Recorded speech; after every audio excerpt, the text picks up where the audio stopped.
Here we are at Hampton Court 2018, and it's scorching. And this is press day, so it's Monday, and we were judged this morning. We will find out tomorrow what awards we got. And here is an overview of our stand. I've actually done what they call a leaf design. So it's the same area of stand that I normally do, but it's actually designed into a leaf shape. You'd be able to see it better from above. But this is my cool section, the green section. And I'll start with the little ones in the hanging baskets first. So if I just scoot around here. I'll start at the back with Lakeside Blue Cherub. And in front of her is Lakeside Scamp. I do love that. It's such a gorgeous pale colour. And on the end here I have Twist of Lime. And behind Twist of Lime, Ops. Actually looking over the top there. And then I've got Slim and Trim and Illicit Affair, and I adore this plant. It develops its variegation during the season, so it starts out quite plain and then develops a darker centre to it, which is really rather attractive. And then I've got Blonde Elf, because I love the shape of that, lovely old variety, and Paradise Puppet. And again, that's a lovely dense dark green foil to plant against, so it's a really useful plant. And here I've got a little bit about dividing Hosta, and I've got my dish of soil, and behind that I've got White On, and alongside that Morningstar. Now I was hesitating about bringing Morningstar out because it's a little bit stunted. It should be taller, but the lack of rainfall, it's just not developed its height this season, but it still looks gorgeous. So, and it's got a lovely flower, look at that. So I swiped it out of the tunnel and it's with me now. And underneath underneath the little pots of Tango, just go around here, and I've got blue hearts there. And I'll come back to Quilting Bee at the end of the video. You can see it's almost like a sort of strange point to the stand. But if you imagine they're like arcs or quarters of a circle joined together in the middle to form a leaf shape. It's my soil mix. And Wide Brim was still looking lovely, so Wide Brim came with me. And Sherborne Swift underneath, still looking gorgeous. Now, I wanted to bring Marilyn Monroe with me. She's absolutely adorable. I love this plant. And that gorgeous white underside to the leaf. I don't know if I can see it by coming down. It's actually probably the wrong side of the plant. There we go. Look through the red leaf stems, and underneath it's a sort of white bloom to the underside of the leaf.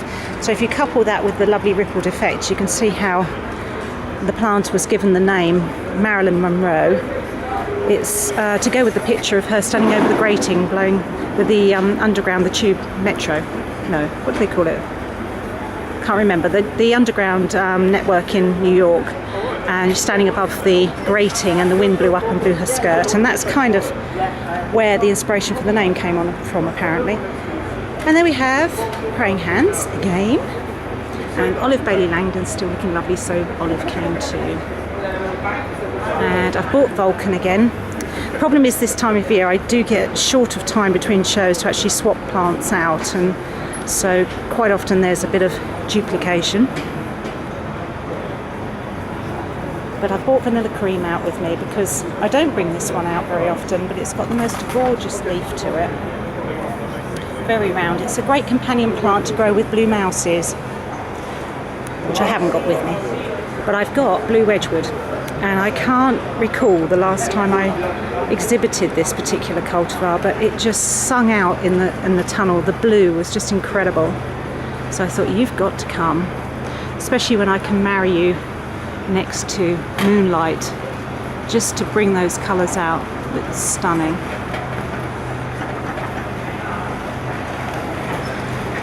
And in front of that I've got June. I wanted to show June primarily because it's showing a nice balance of blues and golds. Sometimes it's looking a little bit more gold, but more often than not it's looking all the blues because we have it in quite deep shade in the collection tunnel. And I wanted to just highlight to people that it's a good plant to start out with because of that varying colour depending upon where you plant it. And I wanted something very glossy underneath that, and it's got Valentine lace at the back with this lovely matte leaf as well. But in front of that I've got red stepper, which has a really intense red stem. If I go down under here you can just about see it. But that's incredible. And that lovely glossy leaf above it. It's a really nice thing to plant with more matte leaves. Just makes a really good complement. And in the big Becoya baskets I've got Lakeside Little Tuft. I've still got Crystal Dixie because I just love that plant. And it's still looking really good. And Haydn Sunset is producing flowers at the moment, and aren't they lovely? Look at the stripes on that flower there. Is it gorgeous? So I left quite a few of the flower heads on Haydn Sunset. And we're coming round the other pointy end of the stand. And here in the fourth basket I have Frosted Frolic. It's a lovely leaf to that, very rounded, very nice. And underneath I have Walk on Thin Ice. And in front of Walk on Thin Ice I have another old favourite of mine, which is Harry Van Trier. And I love that for its twistiness and its depth of colour. It bulks up so quickly, it's a great edging plant. And in the little mini pots on the tripods I've swapped out completely. So I've got a Gaijin, which is really attractive. It's got a very fine margin to it. I like that, and it's very good at producing lots of flowers. And in front of Gaijin I've got Gingy. And in front of that I've got Limey Lisa. That's a dear little mini, gorgeous plant. So if I go up, I've got about miniature Hosta there, and I've got the other posters this side, so I've planted more in green in the green tones. But having said that, I've got Toy Soldier here, which is more in the deep blues and greens, looking lovely. And I've got Bedford Rise and Shine, because once again it's still looking lovely, even though you have to kind of get down in amongst it all to see the red stems. And alongside that I've got Ophir. Now Ophir is a lovely one, and to all intents and purposes looks like more of a golden fountain. And then you get down into the petioles and you can see the colouring down there. It's really rather interesting. If it comes up without the kind of dryness that we've had this year, it looks a little bit redder on the bottoms, but it almost looks sparkly, like someone's dipped it into rosé. It's rather nice.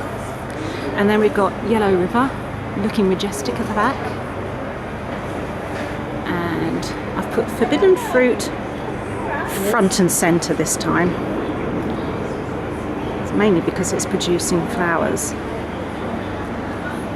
And underneath my luscious leaf picture I've got Winter Snow and Celtic Dancer. I want to take that everywhere with me because, rather like Marilyn Monroe, I adore that shape of leaf and the lovely wavy edges to it. Now, underneath the pollinate picture of the flowers of Arctic Blast, I've got Arctic Blast, but I had to take the flowers off because unfortunately this year they've just gone over and they were looking really quite forlorn.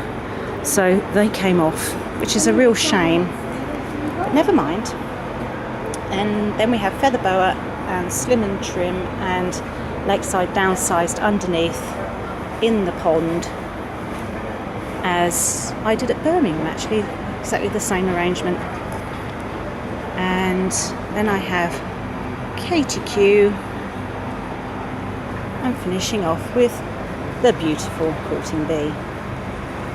And that's the stand for Hampton Court. So if I take a little view, I'll pan around and catch David sitting at the back of the sales tables. And what I was going to do is just walk you through the next stand, which is the master grower, Matthew Soper, with his carnivorous plants. Your Lego Hosta. I ought to have Lego Hostas, oughtn't I, really? Oh, yes, I am filming, but that doesn't matter. That's all right, Dan. You can be the star on the video. It was Kerry last time. Anyway, yes, talking of Lego Saracenas, well, we were talking about Lego Hostas. Look at those, aren't they fantastic? Especially the Venus flytrap. It's even got a little spider in there, look at that. Brilliant. The kids are going to love that during the week. Young and old, of course. But this is rather a lovely display. I have to, tempted to show you through it, so here we go. And there's a video playing showing Matt and his team at the nursery. And it's really rather gorgeous. Lovely display as ever. He puts on a stunning display. But it's also a lovely, to walk through that and then you see ours. I'm really quite chuffed with how that looks. So if I zoom in on ours, it's a nice termination, I suppose, when you've come through Matt's stand. And there you have it, as a plane goes overhead. Hampton Court 2018. Talk to you soon.